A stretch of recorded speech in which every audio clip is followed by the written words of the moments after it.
Inni kaydım ağam Ferhat. 3. aydım durduğun kovur yani aydım. Ön ferp dinleyen kardeşleri. 3. aydım. Tak. Kiminle? Kim? Yok oğlan. Gel. İne. Tak. Aydımın adı, aydım şeyin adı. Melavuz. Kemraşka. El çarp ya arkadaş ediyor. El çarp ya.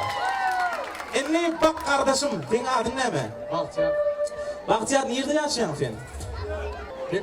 Bekrevi. Afen koydan oytur. Sana bir gel kudret bilen 10 meşin stop kırdan muğut elitka soğuk edil ya. Koydan geldi mi? Hava, latreye 30 yaşlı oğlan, latreye. İçinin mebelleri pa.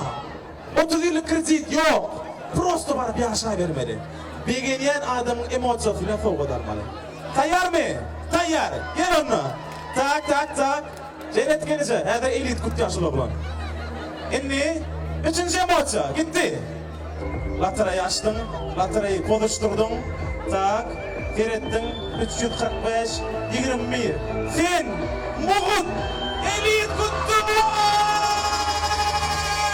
Git sonunda. Muğut elit kuttu.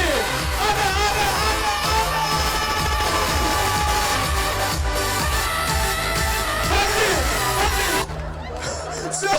Vallahi, o şu başında düşündük doğru değil mi?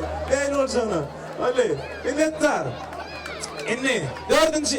Ocak'ta botkalıydı, yanlışmasam. Hava.